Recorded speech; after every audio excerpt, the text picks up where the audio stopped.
ini ada sesuatunya.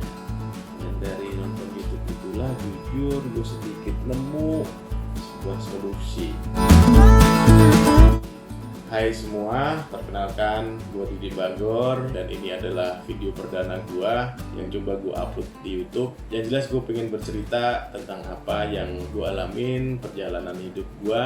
Gue sebenarnya nggak pengen cerita ke lu semua, gue sebenarnya hanya pengen curhat atau gue cerita ya ke dalam ruangan gue ini, ke dinding, tapi nggak mungkin. Akhirnya gue ceritakan ke handphone gue. Ya gue masih punya handphone meskipun kantor gue udah nggak ada, kerjaan lagi nggak ada, gue masih punya handphone yang ya gue manfaatkan lah menjadi tempat curhat gue. Oke, gue cerita sebenarnya nama Bagor itu gue pakai dari 2012 ketika gue diajak main game online augmented reality namanya Ingress, dimana ketika gue mau mulai bermain di Inggris ini diwajibkan setiap pemain harus punya ID. So, gue pakai nama Bagor dalam ID games gue. Kenapa gue pilih nama Bagor? Nama Bagor adalah nama dusun di mana gue dilahirkan. Nah, gue dilahirkan di sebuah dusun kecil di sebuah kabupaten di provinsi Jawa Tengah, yang jauh dari Bingar, jauh dari gemuruhnya kota. Gue SD, SMP, baru setelah gue lulus SMP, gue mulai mengenal kota. Meskipun kota pertama, gue juga bukan kota yang gede banget, karena menginjak SMA, gue sekolah di SMA di kota Solo, Surakarta.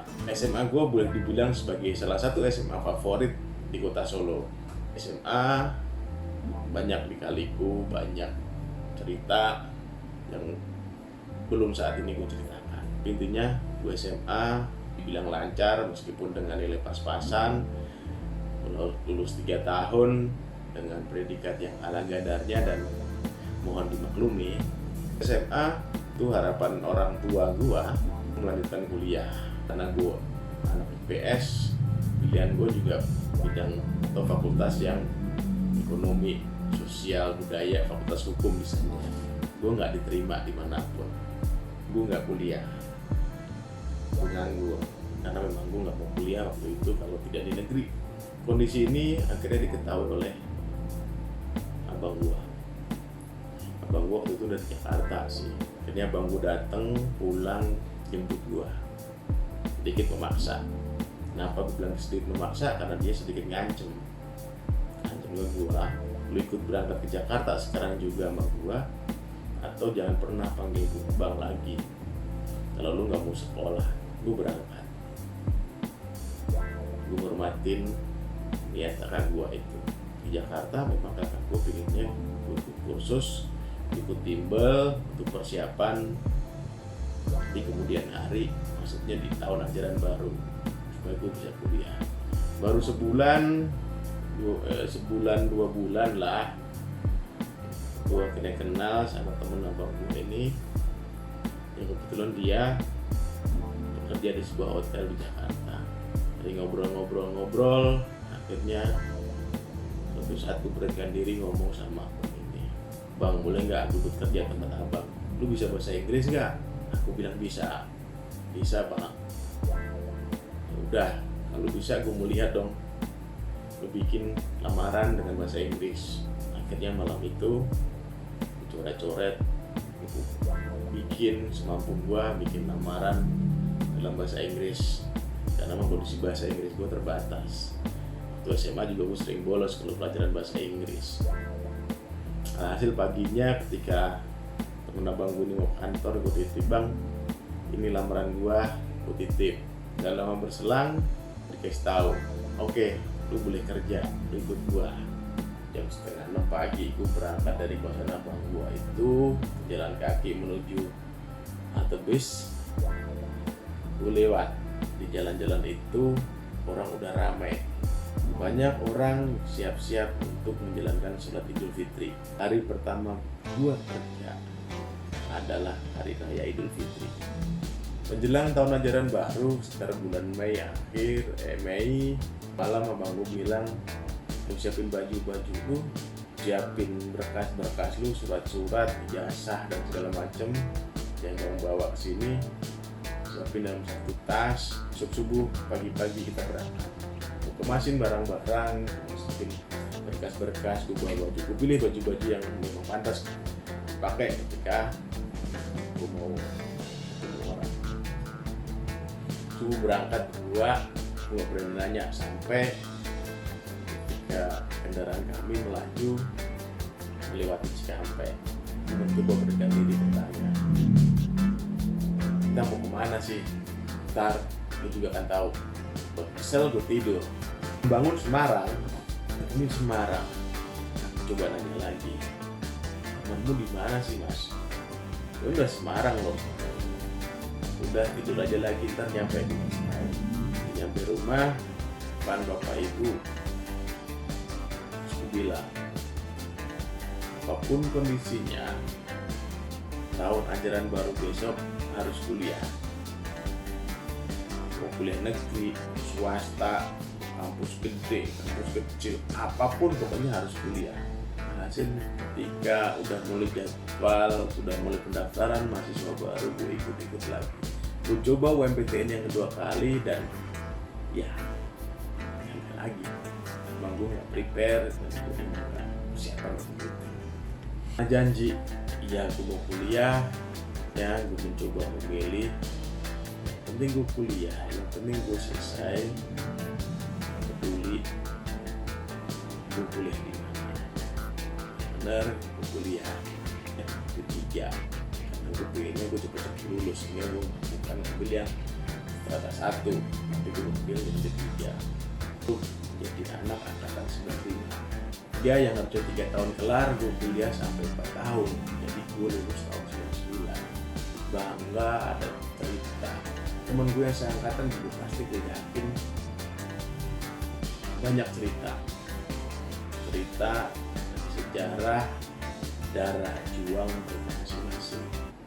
Mereka dirampas haknya, tergusur dan lapar.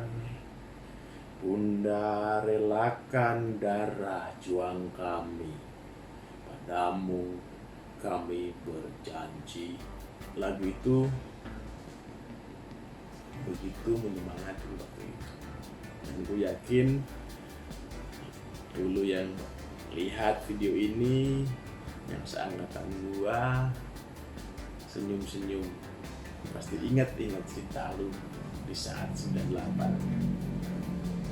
Dan gue sangat yakin ketika lu waktu itu berstatus mahasiswa, minimal sekali lu pasti juga ikut demo. Ya, gue ingat di kampus itulah aku mulai belajar berorganisasi, intrakampus maupun ekstrakampus. Organisasi inilah yang sedikit banyak mempengaruhi pola pikir dan cara berpikir gue. Setelah kuliah, gue mencoba mengaplikasikan apa yang gue dapat di bangku kuliah. Meskipun bidangnya juga jauh berbeda, karena menekat bikin yang namanya workshop mebel. Gue nggak tahu sama sekali tentang mebel. Gue bukan tukang kayu dan gue nggak pernah belajar menjadi tukang kayu.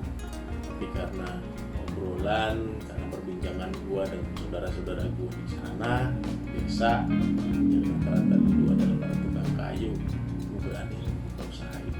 Gue dibantu 2 orang tukang dalam menjalankan usaha gue ini. Jadi gue lebih banyak manajemen, bagaimana gue membeli kayu, membelah kayu, menghitung dan kayu yang sekian jadi berapa banyak furniture yang dihasilkan, berapa gue jual dan sebagainya. Usaha ini berjalan meskipun ya hanya sekedar berjalan. Di tengah perjalanan usaha gue ini ada sebuah godaan dari temanku. Temanku ini bekerja sebuah koran harian, atau dia nelpon waktu itu nanya, lu mau nggak kerja di koran? Di bayangan gue adalah jadi wartawan atau malah reporter atau gitu. Oke, gue ikut. Ceritanya waktu itu gue ngadep sekretaris redaksi di ketika ngadep doang sih gue udah siapin nih satu map jasa untuk ngadep pertanyaan yang di luar ekspektasi gue ditanyakan, karena emang rombongan gue juga nanya di koran ini kerja apa. Lucu jadinya ketika gue berhadapan dengan sekretaris redaksi, tanya dong, lu pernah ngedesain pakai program apa? Lu gak pernah ngedesain apa saja? Ya karena gue belum pernah, yang bilang gue belum pernah dan gue gak tahu program-program desain apapun. Dilipat buah, dibalikin nih yang gue butuhin layout, desain. Ketika lu gak pernah ngedesain, lu gak tahu desain, ya sorry, itu bukan kandidat yang gue cari. Ya gue sadar diri. Tapi sebelum gue beranjak dari tempat duduk gue, tiba-tiba, tapi gini deh, gue kasih lu 7 hari, lu belajar kalau lu mau. Lu tertantang menjadi seorang desainer. Kalau 7 hari lu bisa, lu kerja. Tapi kalau enggak, lu sebelum 7 hari udah nyerah, ya lu pergi aja, gak usah balik lagi ke sini. Ditancang gue, tertantang. Udah, gue belajar, gue paksa, mencoba, dan pada hari keempat ternyata gue bisa melakukan pekerjaan yang dibutuhkan di situ. Pada hari kelimanya ternyata layoutan gue itu jadi salah satu bagian dari core yang terbit esok harinya. Disitulah gue belajar beberapa aplikasi atau program desain. Karena gue nol sama sekali, gue nggak tahu komputer, gue nggak tahu itu desain.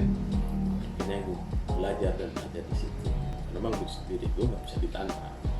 Kalau ditantang itu ya gue belajar.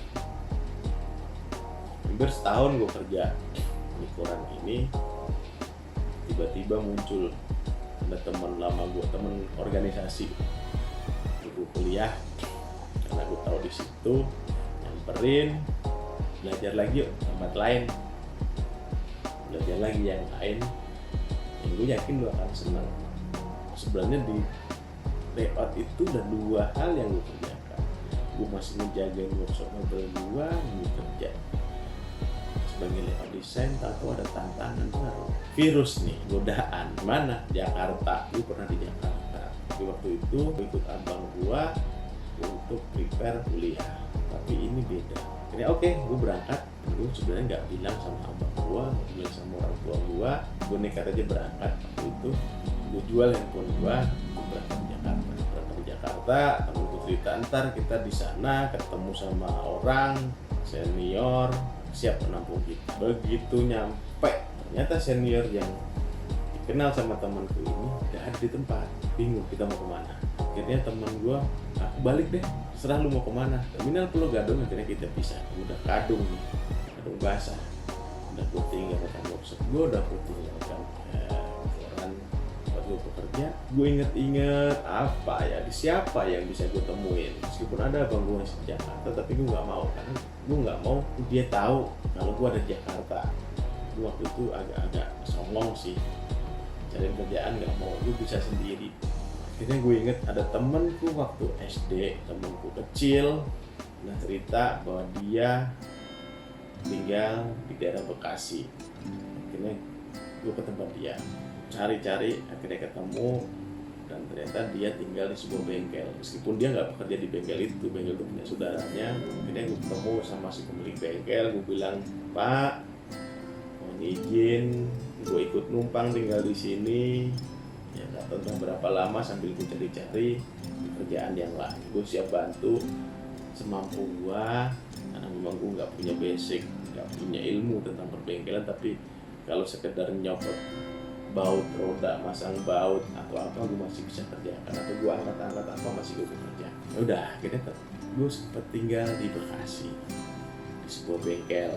Bengkelnya juga bukan bengkel mewah, bengkel pinggir jalan, yang ada satu bedengnya, ada satu dipan, tiduran rame, dan di situ banyak banget yang, sehingga sebenarnya ketika ada mobil nginep itu sebuah kemewahan.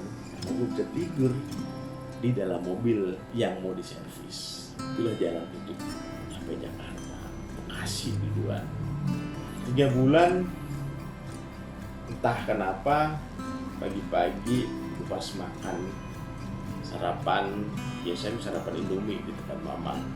Iseng banget gue nanya, "Mang, boleh pinjam handphone kak?" "Buat apaan?" "Iya, aku dulu punya handphone, Mang. Nomornya masih ada, aku pengen ngecek aja lah nomor ini, siapa tahu ada SMS atau siapa yang nanyain." Memang itu kayak sudah diatur. Ketika akhirnya dipinjemin tuh handphone, gue pasang kartu, begitu gue nyalain handphone on, ada telepon masuk. Ternyata telepon dari temanku yang dulu ngajak aku ke Jakarta. Di seberang sana dia bilang, "Uy, besok gue berangkat ke Jakarta, usah gue nyampe Jakarta lagi, kita ketemu di Pulau Gadung." Gue bilang, "Serius?" "Iya." Senior yang waktu itu kita cari, mumpung ada, dia lagi gak luar kota.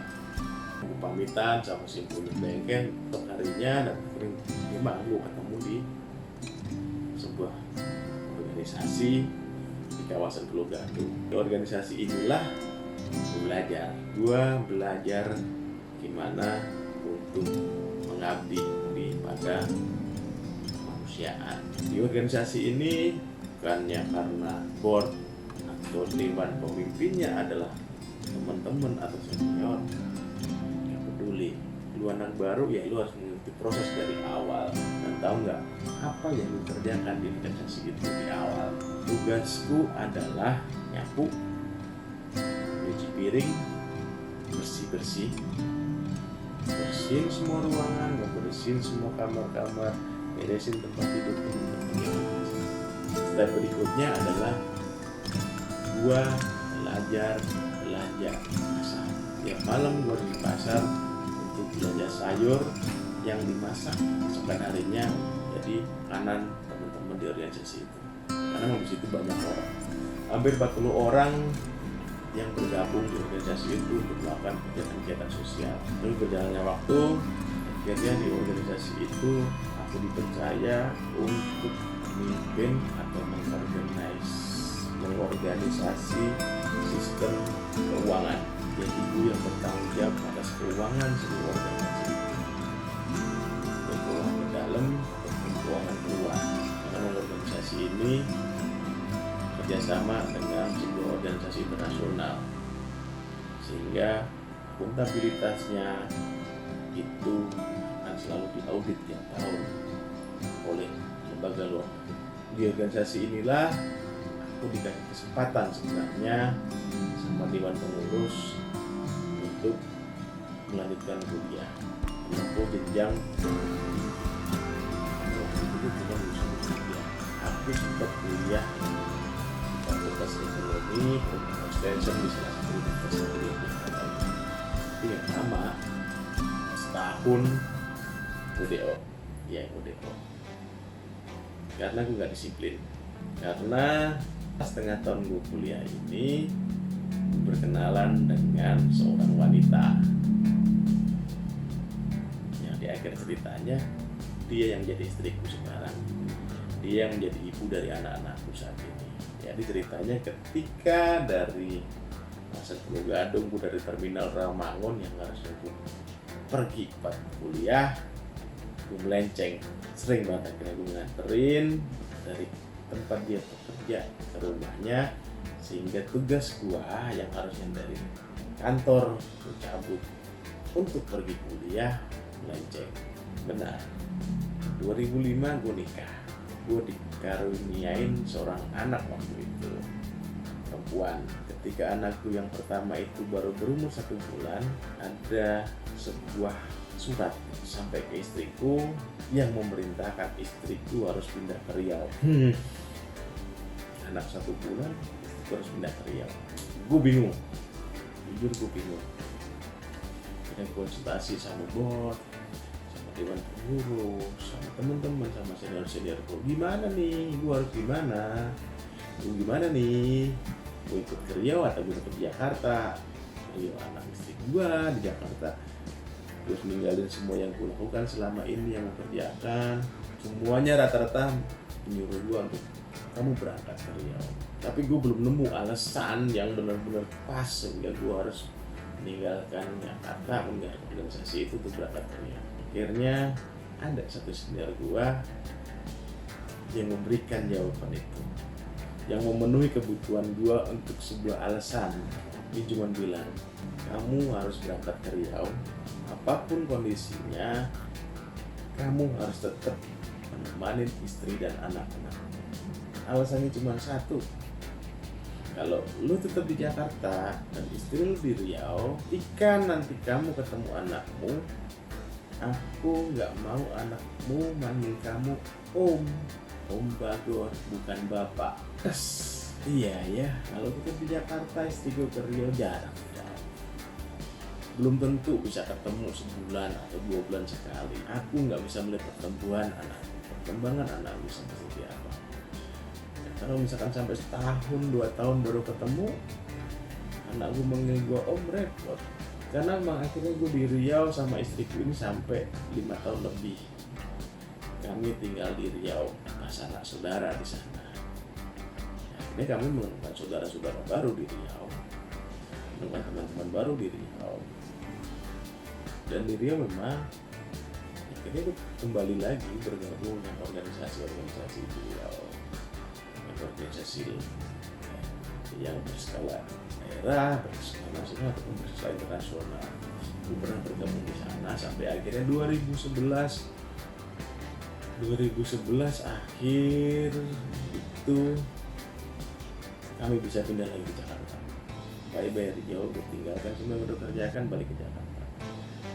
Gue balik ke lembaga gue yang lama, tapi karena waktu semuanya berubah.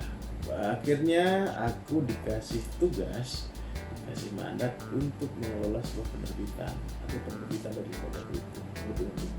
Dan ada satu buku yang bikin beberapa hari yang lalu, tepatnya 2 minggu yang lalu sih, sedikit ada rasa seneng, bangga, gimana ya, happy lah gitu, karena gue baca berita di Instagram temen-temenku, ada yang bilang bahwa mereka melakukan sebuah acara bedah buku, dan buku yang bedah waktu itu adalah buku yang tahun 2011 itu gue yang terbitin.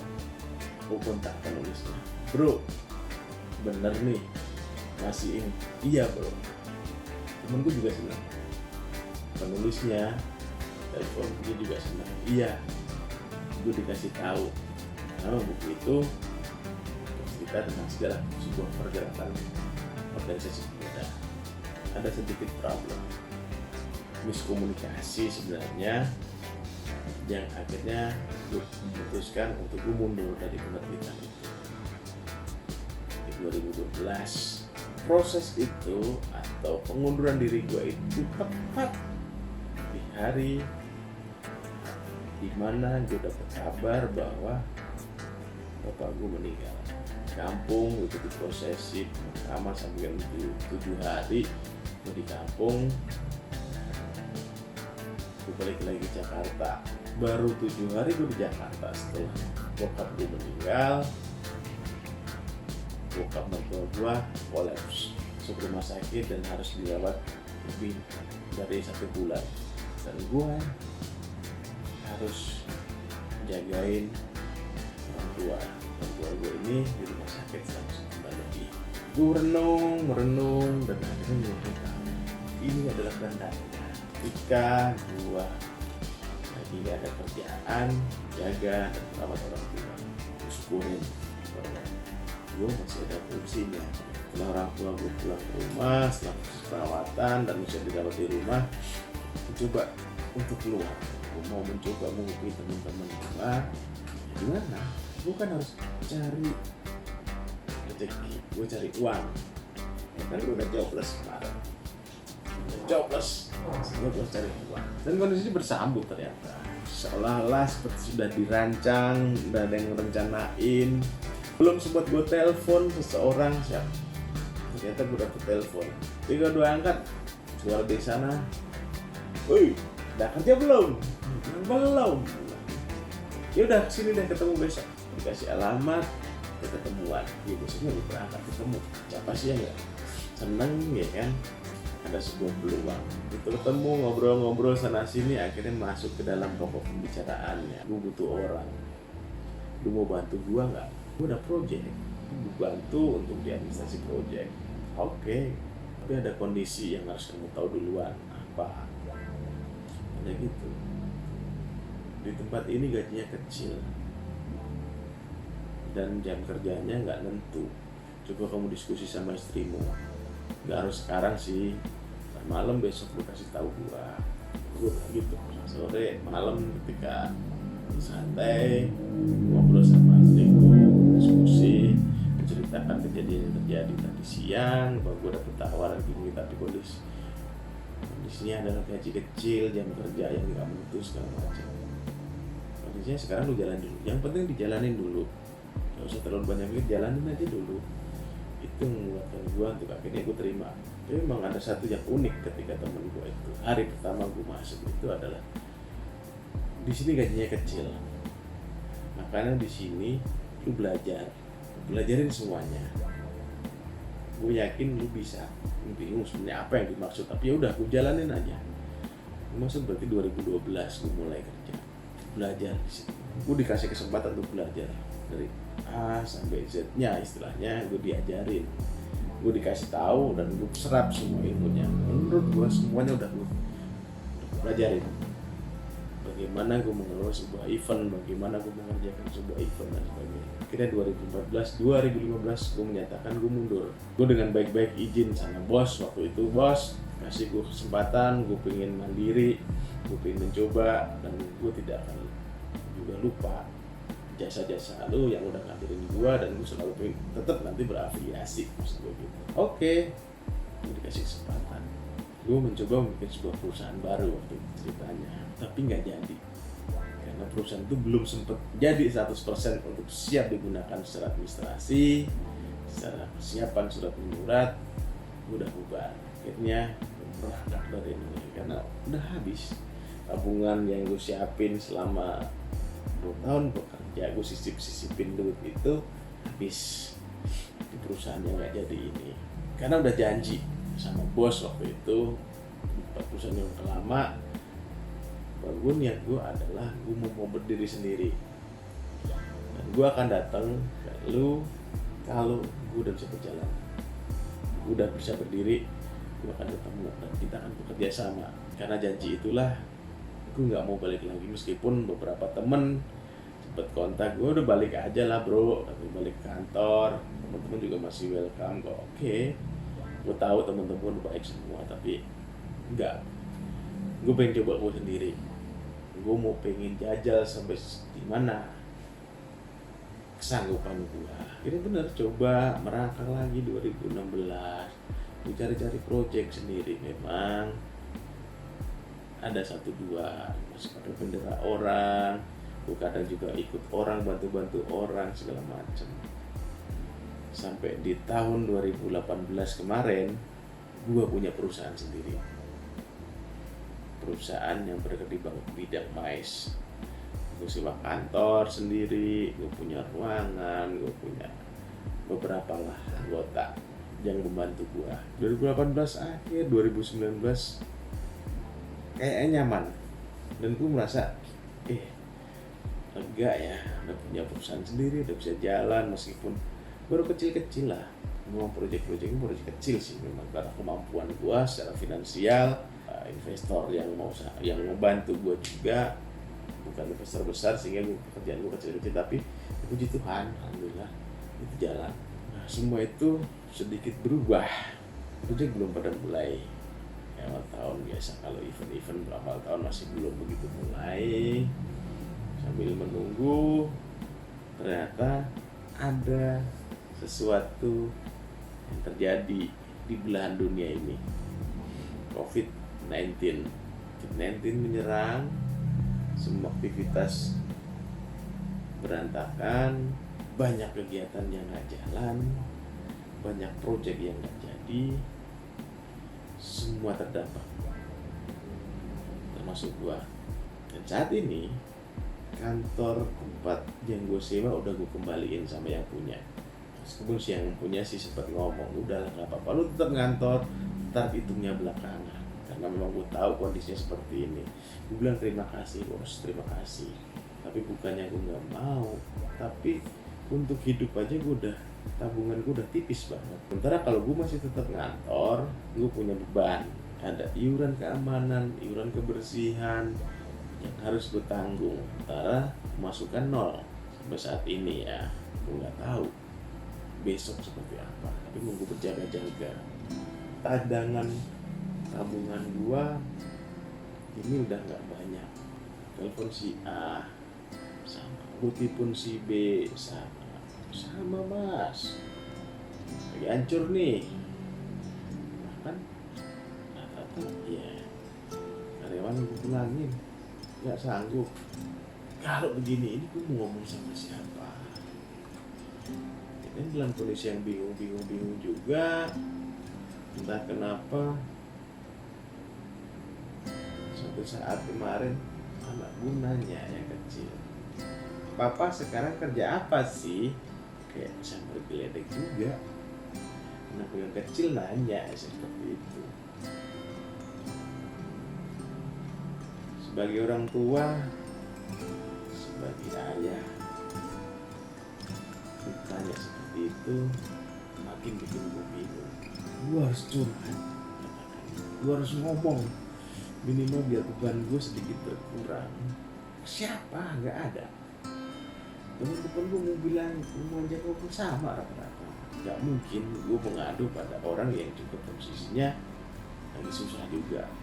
Ada hal yang menarik adalah ketika proses atau ketika kondisi pandemi ini orang-orang disuruh work from home, yang sebenarnya gue juga work from home duluan karena kalau udah gak ada project buka, gue lebih banyak nonton YouTube hari-hari gue.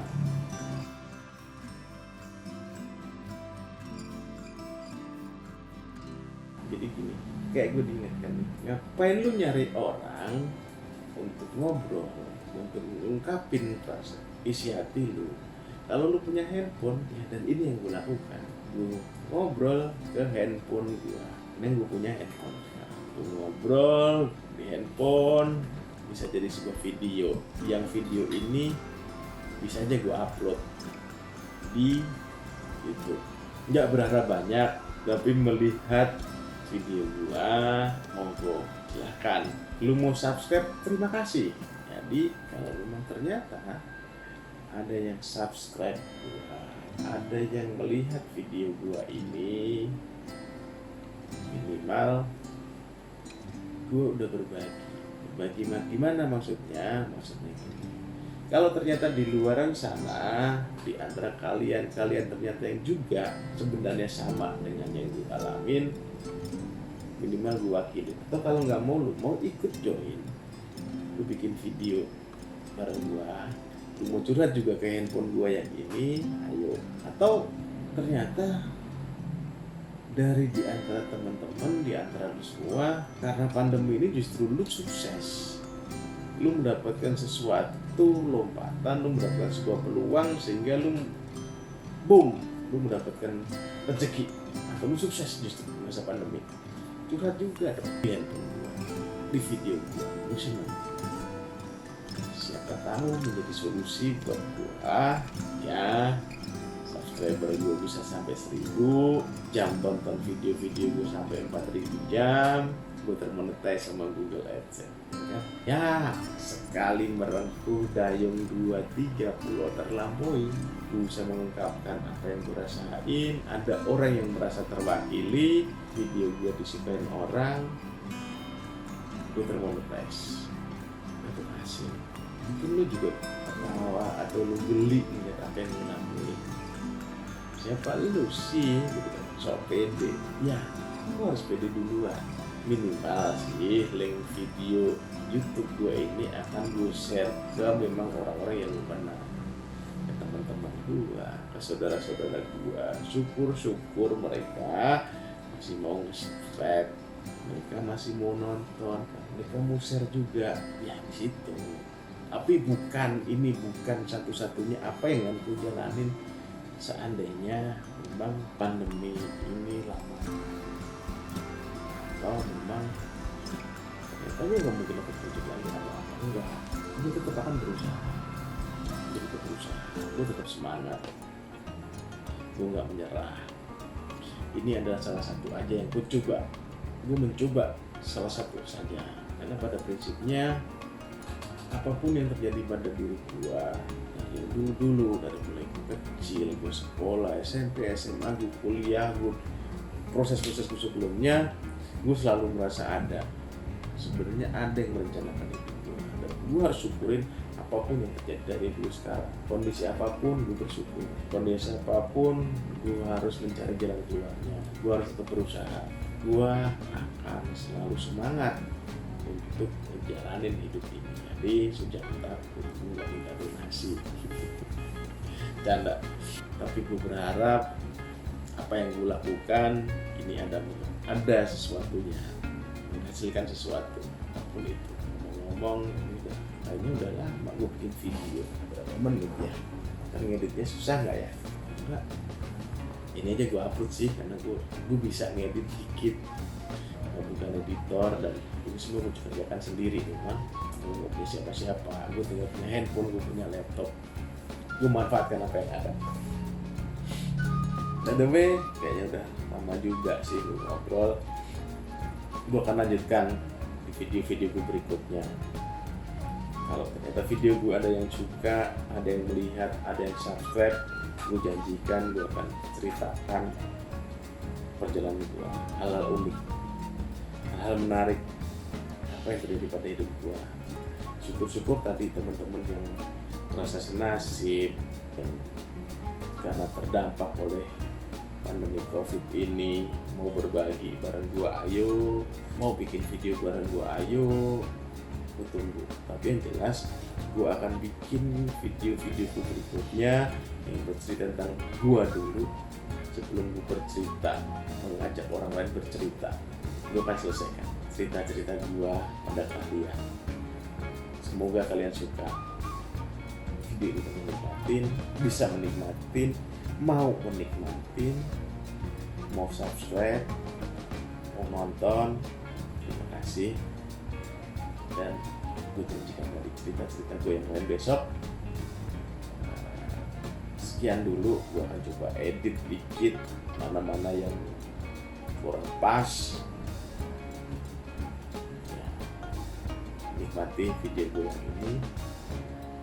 Demikian dulu semuanya. Salam gue dari Didik Bagor.